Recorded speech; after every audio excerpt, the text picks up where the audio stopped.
This is the newsroom.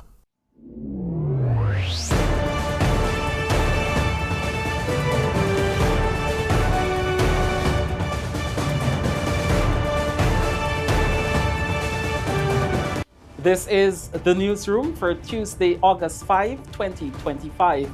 We're broadcasting to you on E1, SKAR TV, NTN and Tarzee TV in Bartica.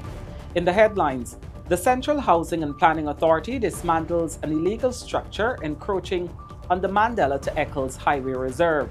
APNU calls for polling booth phone ban, citing risk to ballot secrecy and rising vote buying concerns. 4 political parties sign ERC's Code of Conduct committing to peaceful and ethical campaigning ahead of September 1st elections. Forward Guyana Movement promises new political structure, unveiling a contract with Guyana focused on empowerment, unity, and governance. Construction of the new US $35 million Mackenzie-Wismar Bridge is advancing, paving the way for improved Linden travel and hinterland access. And in sport, Leon Johnson says team effort spurred Titans to title repeat and emergency track expansion ongoing at Rising Sun Turf Club.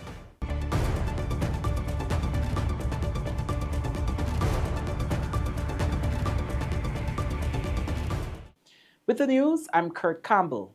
We're glad you can join us. First up, the Central Housing and Planning Authority, CH&PA, acting under the Ministry of Housing and Water, has taken decisive enforcement action by dismantling an illegal concrete structure erected by a business on the road and drainage reserves along the western lane of the Mandela to Eccles 4-lane highway.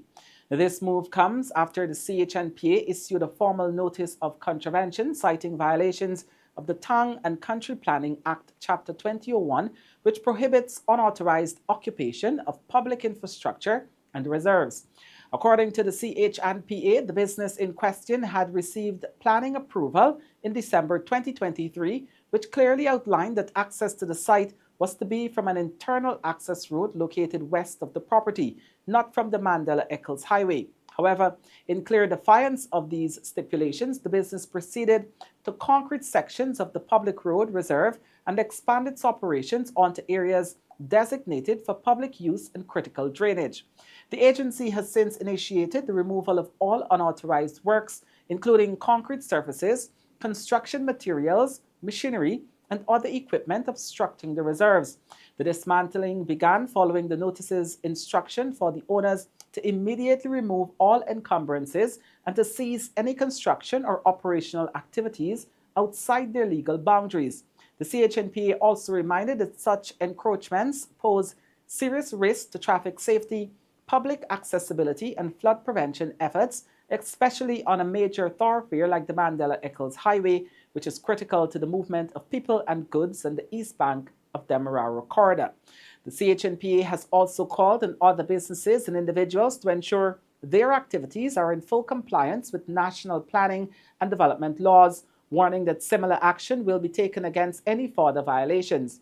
This crackdown is part of a wider government push to enforce regulations, protect public infrastructure, and preserve the integrity of urban planning amid the country's ongoing infrastructure boom. Buying clouding the run-up to Guyana's September 1st general elections, the main opposition, a Partnership for National Unity APNU, is urging the Guyana Elections Commission to ban mobile phones inside polling booths, warning that the secrecy of the vote is at risk.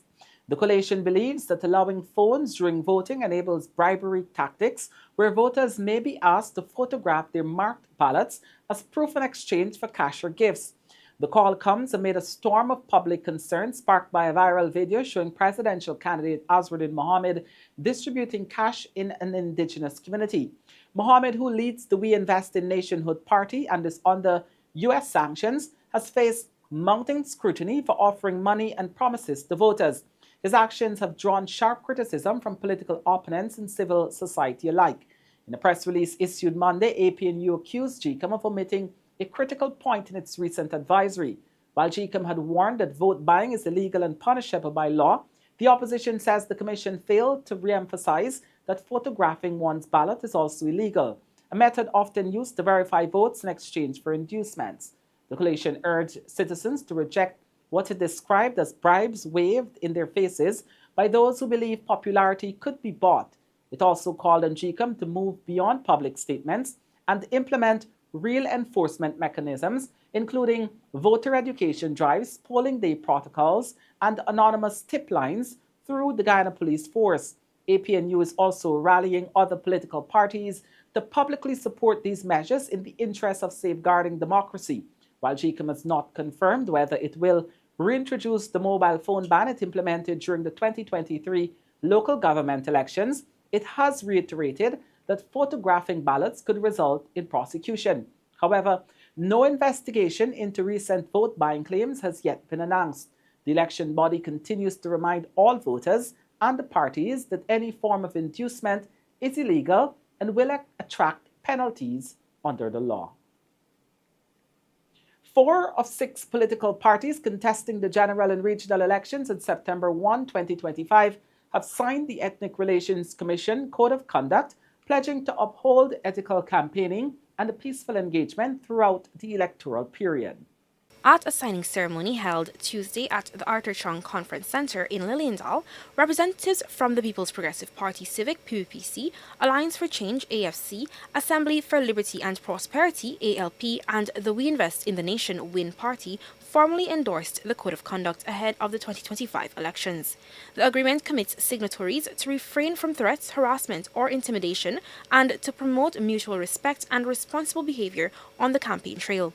It was hosted by the Ethnic Relations Commission, ERC.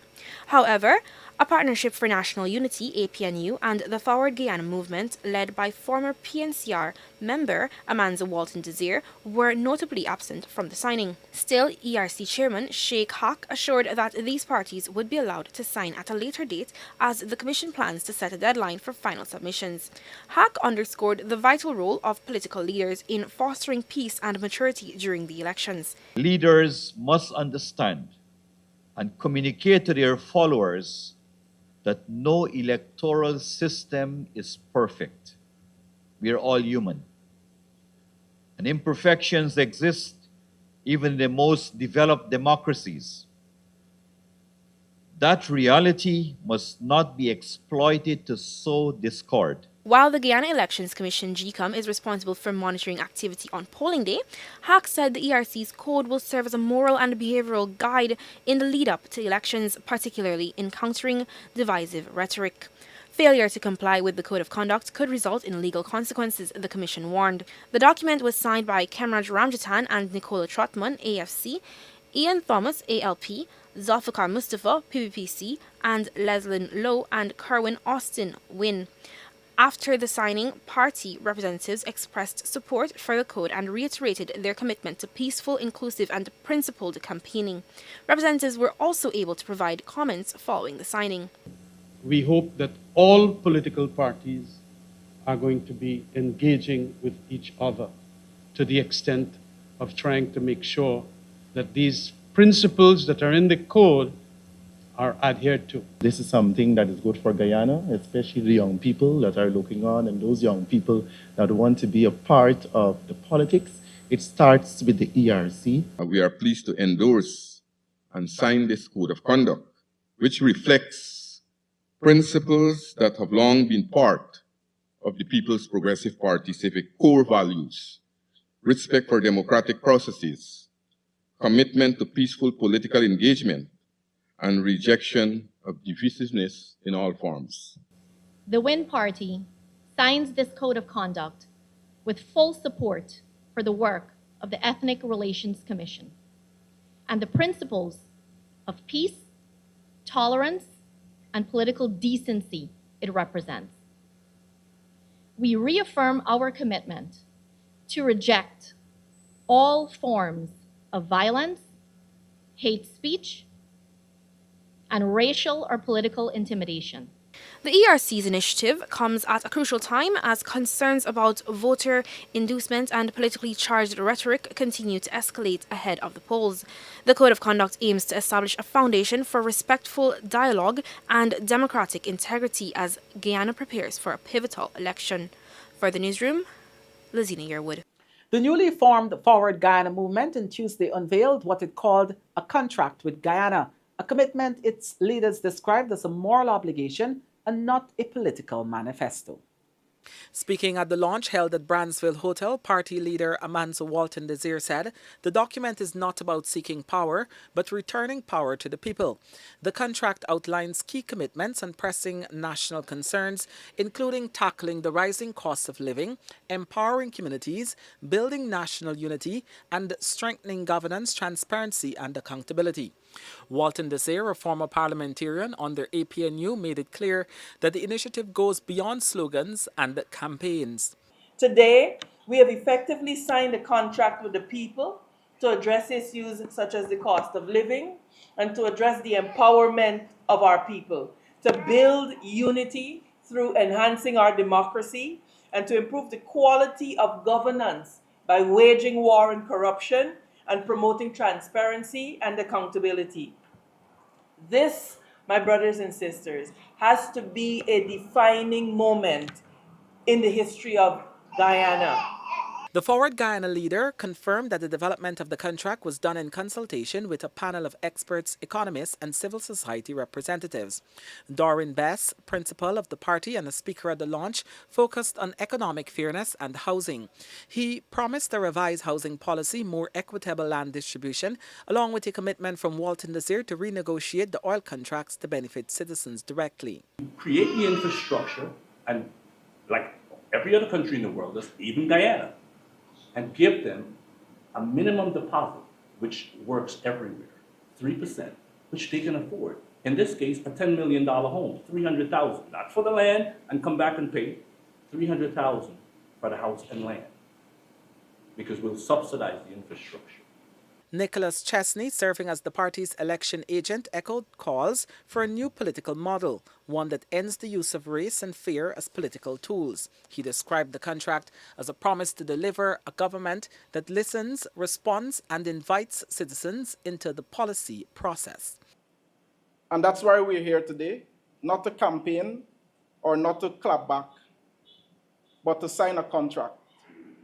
The Forward Guyana Movement was built to compete with the old guard. We were built to disrupt the old system entirely. We don't want to rotate faces. We want to rebuild the foundation. And we believe Guyana is ready. The movement's prime ministerial candidate Nigel London said he stands not as a candidate but as a fighter for justice, dignity, and for every Guyanese who ever felt left behind. He pledged to prioritize quality health care, affordable housing, better schools, and decent wages. He also pledged to break the chains of political division and build a participatory democracy. I'm not here to ask you to believe in empty promises. I'm here because I believe in you. And I believe that together we can break the chains of the political system that has held us back for far too long.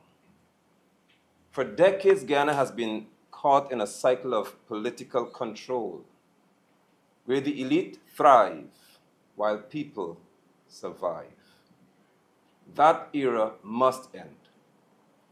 And with Forward Guyana Movement, it will. With less than a month to go before the September 1 general and regional elections, Forward Guyana says it is ready to contest and win, but also insists that its greater mission is to liberate the people from political hopelessness and place power firmly in their hands. The US $35 million bridge in Linden is taking shape. It will not only make travel in the mining town easier, but will serve as a major component of the plan to link the coastland to the hinterland with the construction of an all-weather road from Linden to Lethem. The newsroom's Neil Marks reports.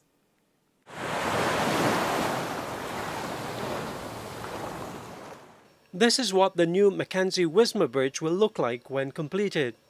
Spanning the Demerara River at Wismar, this bridge will stand as one of the most transformative pieces of infrastructure for Linden in decades. It's a project residents have waited years, or rather decades, to see. Abijay Skeet has been interacting with the residents from the start of the project. Abijay, you told me that you've been on this project for a year and a half. I just wanted you to tell me what has been the response like from Lindeners. How do they feel about this project? from the get-go, everyone has been very cooperative. We had different stakeholders, right? So upon mobilizing to Linden, we had to get rid of the utilities, the water lines, all within the compound. Every single stakeholder, from RDC to LMTC, no one gave us difficulties, which is very surprising. I was happy about it. No one made it difficult. Everyone understood that the bridge is something that they needed. So it was never a problem from the minute.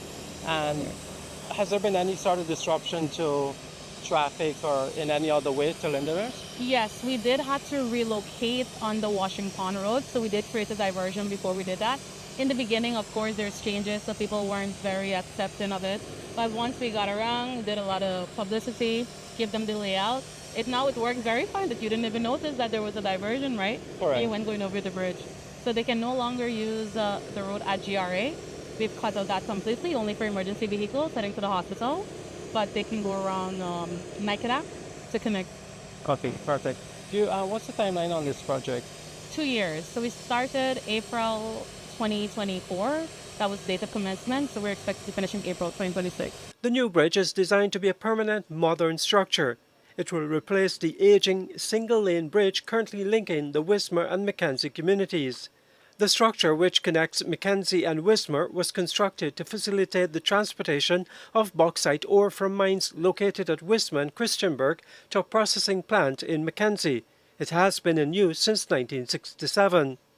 The new bridge is not only to ease the problems associated with the single-lane bridge, but even more significant, it ties in with the overall goal to bridge the coastland and the hinterland, with a new highway being constructed from Linden to Latham. We'll act as a hub for import and export because we're going to be connecting as well to the Mbura Road.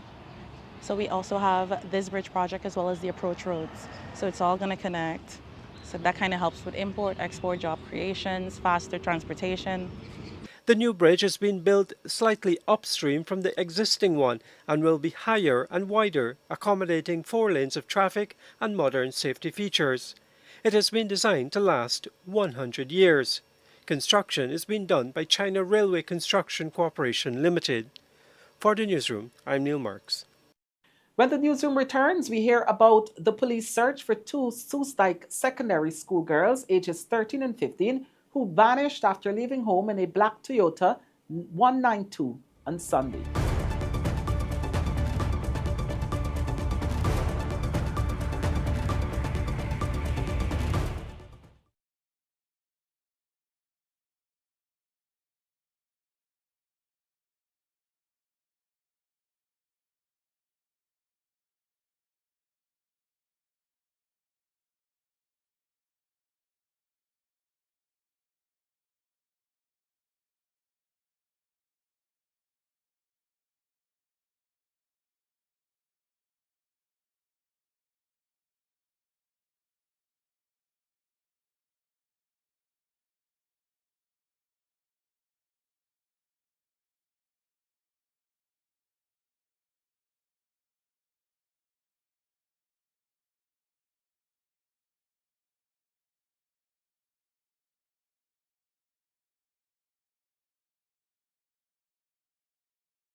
Welcome back. This is the newsroom.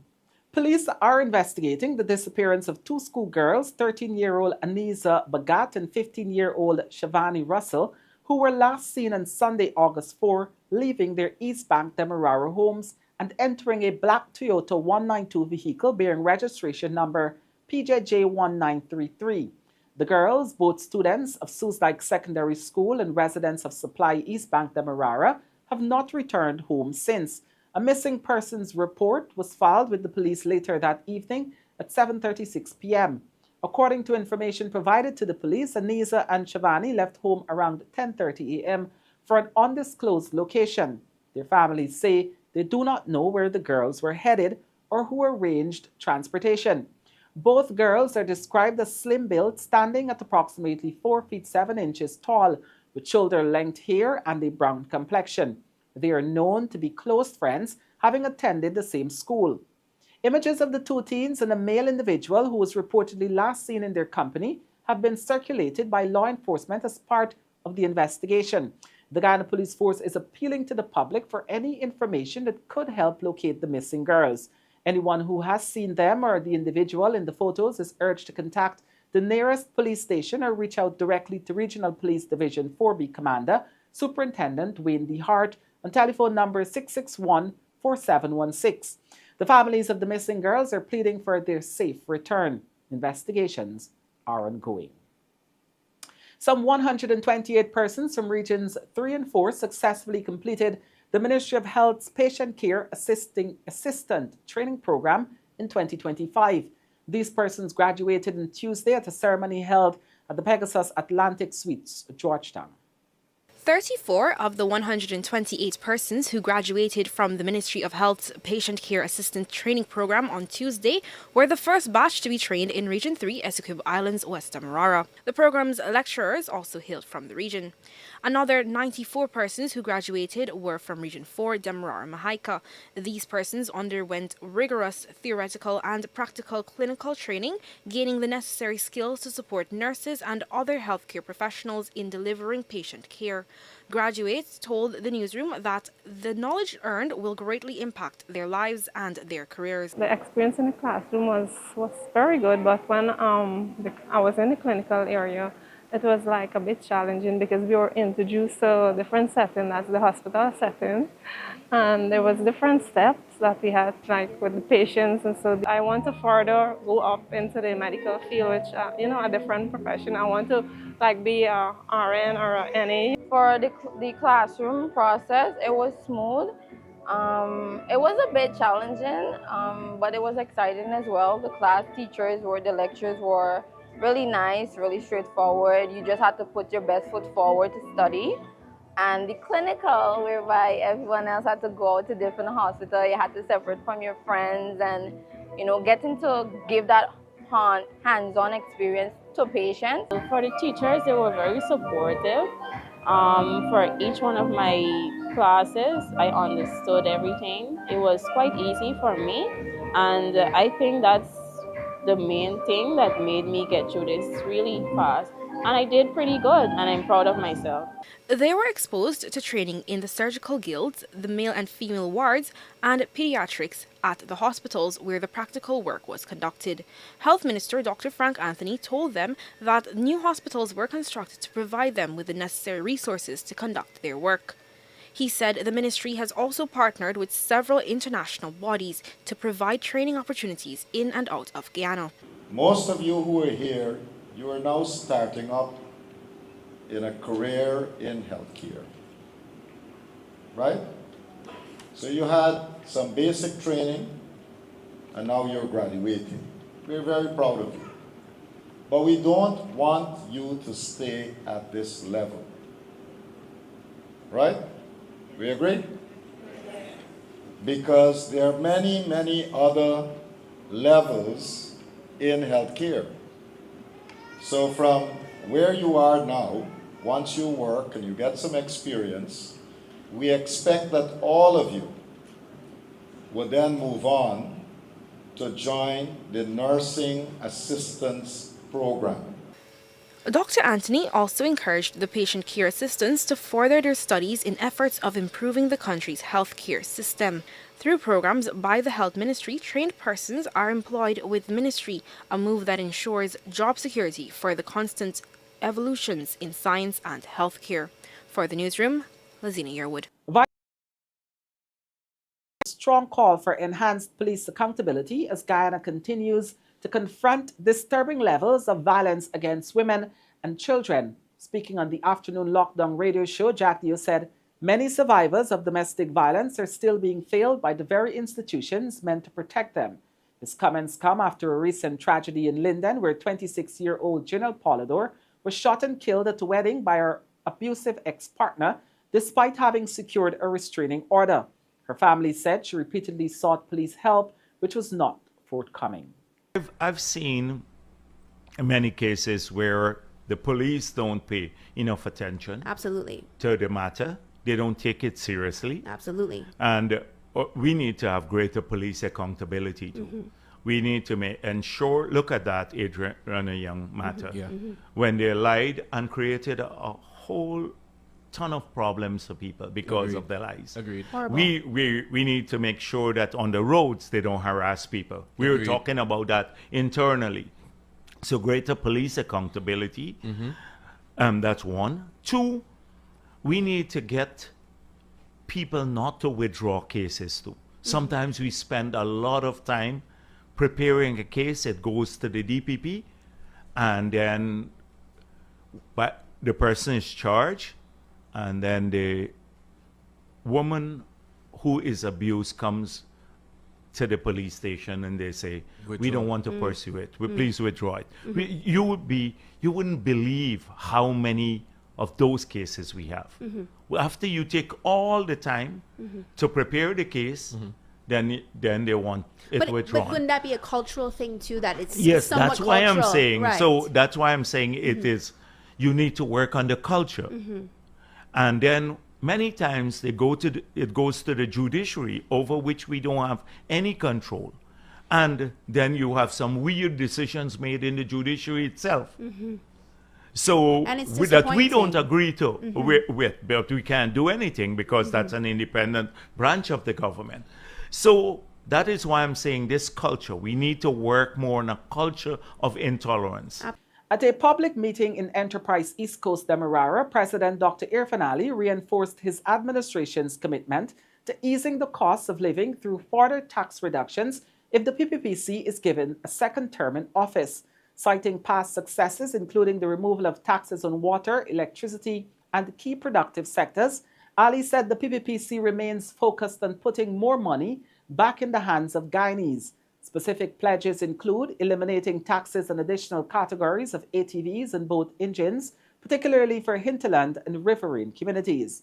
These measures, Ali contends, are aimed at supporting vulnerable populations and boosting national productivity.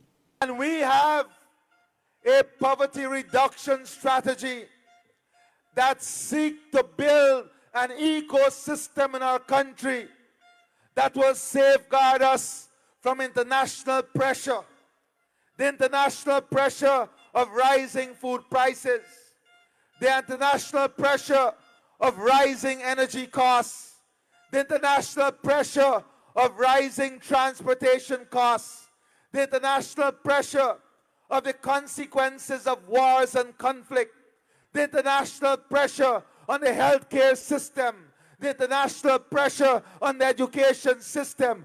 We are building a country in which we will address all of these issues so that we can self-sustain ourselves. So that we can produce not only our own food, but that we can produce the food for this region.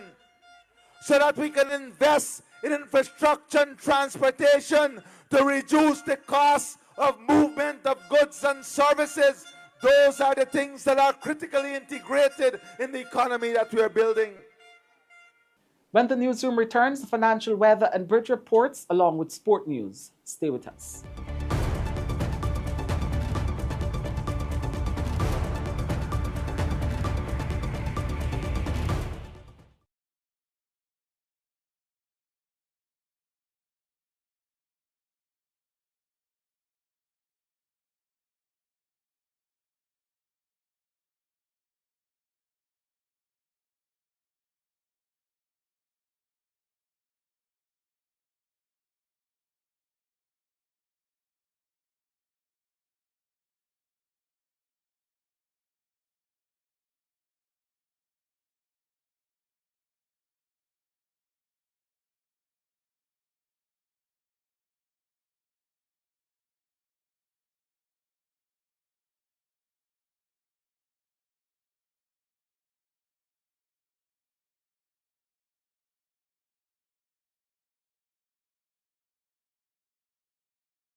Welcome back to Newsroom Sport. We're starting off with some cricket news. The Titan All-Stars have made history, becoming the first team to secure back-to-back championships in the Cares 1 Guyana T10 Tape Ball Blast. They defeated 2023 champions Eccles All-Stars by 71 runs in Sunday evening's final at the National Stadium in Providence. According to Captain Leon Johnson, the victory resulted from a collective effort with different individuals stepping up at crucial moments to ensure the team's success. This emphasis on teamwork and depth proved vital in their dominant performance. Been very good for us, obviously. We played some good cricket. I must acknowledge Chris Barnwell as well, who filled in as captain while I wasn't there. I was a bit hungover from winning GSL, so I didn't play the first 3 games. Chris stepped in, he did a very good job. And, I thought we batted well throughout the tournament and put teams under pressure, and we had enough bowling to execute in the end and win the tournament. Yeah, you have had guys stepping up at different juncture in the tournament. What has worked so well in terms of the chemistry of this team? Look, I think we played together last year. We have 90% of our team from last year, and guys understand the role well. I think we give ourselves a chance with the bat, and we have enough batting to explode in the end. Sometimes we were able to make 200. Against better teams, better bowling, we thought that 140, 150 was enough runs as well. Yeah, and we saw calculated hitting from Quinton Sampson right throughout the tournament. Today we saw Keyball Savory coming to the fore. A thought on the impact they had on the tournament. Yeah, very, very good. As you said, different players stepped up at different times. It's hard now to recall every game, every performance. But obviously Quinton was outstanding again this year, MVP again. And Savers, Sachin, everybody stepped up at crucial times. Chemo, Chris, all the guys. Yeah. Fantastic team effort. Yeah, and quickly before you go and celebrate with the team, your thoughts on the tournament this year? Yeah, better than 2 previous years, obviously. I thought the inclusion of 48 more teams was great. Tournament became a bit more difficult to win. But I think tournament keeps going from strength to strength, and look forward to bigger, better things next year. Yeah. Eccles All-Stars Jonte Thomas has admitted his side failed to execute their plans, leading to a 71-run defeat against Titans All-Stars in the final of the 2025 Cares 1 Guyana T10 Tape Ball Blast. The match, which saw Titans All-Stars secure back-to-back championships, concluded Sunday evening at the National Stadium in Providence. Despite the loss, he described the tournament as fun and expressed the team's eagerness to return and regain the title in future editions. Where it went wrong? I mean, look, that's just cricket for you. You don't expect to win everything, and I think our plans that we were expecting to have today, it didn't go to our, So kudos to the guys who won. Kudos to the sponsors and everybody who would have played a part in making this tournament possible. And, hope to see you guys again next year. Yeah, and quickly as I asked Quinton, your thoughts on the tournament this year, being able to attract so many teams across the country? I mean, look, it's getting bigger, it's getting better, so hopefully next year we have way more teams, we have better teams, and let's just hope we have fun again next year, so yeah. The 2025 Guyana Cup is set to feature a historic number of entries in its marquee race, prompting urgent track expansion work on the Rising Sun Turf Club. A recent influx of imported thoroughbreds mean the 17th running of the prestigious event on August 17 is on course to accommodate a record 16 and potentially 17 runners, significantly surpassing the traditional limit of 10 to 11. Promoter Nazuddin Mohammed Jr. described the situation as a good problem, albeit one requiring immediate logistical adaptation. Open so soon. After analyzing the feasibility, we realized that we're looking at up to 17 horses in the Guyana Cup. That's unheard of, Mohammed stated. End quote. He revealed that 2 of these additional horses come from stables returning to the sport after many years, with their names set to be unveiled later this week. On the Saturday, the organizers are set to launch the tournament at the Guyana Marriott Hotel. The entry deadline for the 2025 Guyana Cup is Thursday, August 7th. Guyana finished 3rd overall at the Organization of Eastern Caribbean States OECS Boxing Championship held in St. Lucia after a strong showing that saw the national team bag 5 gold medals. The performance highlighted both emerging and established talent within the Guyanese boxing ranks. Ken Harvey led the charge for Guyana, delivering a clinical performance in the youth 60 to 63 kg final, securing a unanimous decision victory. Rising star Akila Van Kooten, later named the best female boxer of the tournament, continued Guyana's golden run. In the schoolboys 60 to 63 kg final, Ryan Rogers added another goal to Guyana's tally after the referee halted his bout against Chris Cooper. Teron Wins, who was subsequently honored as the best youth boxer of the championship, delivered one of the most commanding performances of the tournament. Emmanuel Pompey rounded out Guyana's gold medal haul with a hard-fought points victory. Cooper Primary delivered a commanding performance to emerge as the champions of the champions in the Future Warriors Tape Ball tournament, which concluded on Saturday at the National Stadium in Providence. Details in this report. Powered by ExxonMobil Guyana, Saturday's national final saw 3 county champions, Cropper Primary from Berbice, Grove Primary from Demerara, and CV News Primary from Essequibo, battle for national supremacy. The display of budding talent from all 3 teams was a pleasing sight, showcasing their depth of youth cricket in Guyana. Cropper Primary was the dominant force, winning both matches to claim the title deservedly. In the opening encounter, Cropper Primary posted a formidable 117 for no loss in 8 overs against CV News Primary. The innings was spearheaded by Jaden Gardner, who hammered an eye-catching 6-6 not out from just 22 balls, including 6 maximums and 5 fours. He was ably supported by Anthony Figal, who contributed an unbeaten 37 off 23 deliveries, striking 3 fours and 3 sixes. In response, Stephen News struggled to keep the pace, reaching 53 for 4 from the allotted 8 overs. With Keishan Dudnot top scoring with 19, Kushal Sipal was the pick of the Cropper bowlers, claiming 3 for 6 from his 2 overs. Against Grove Primary, Cropper continued their aggressive batting, racking up an impressive total of 93 for 3. Figal was once again a key contributor, making 48 of 35 balls, while Tej Paul Prasad added a quick-fire 24 from 11 deliveries. Rose Melville bowled well for Grove, taking 2 for 8, but his team's batting faltered in the chase. Despite a spirited 32 of 17 balls from Joshua Ramatar, Grove could not reach their target. In the other match of the day, CV News Primary posted a strong 122 for no loss against Grove Primary, with Zach Madulal 41 not out and Vidal Ryan 39 not out leading the charge. Grove gave a spirited effort and in response, but they still fell short, reaching 75 for 6, with Wayne Green 26, Sherwin Bunby 17, and Daniel France 14 making contributions. Kevroy Garraway took 2 for 9, and Madal returned to claim 2 for 15 for CV News. As the champions, Cropper has earned a unique opportunity, and they will now face the Guyana Movement Warriors in a novelty match during their home leg of the Caribbean Premier League schedule for September 6th to the 14th. And with that, we've come to the end of this newscast. On behalf of the news and technical teams, I'm Kurt Campbell saying thank you.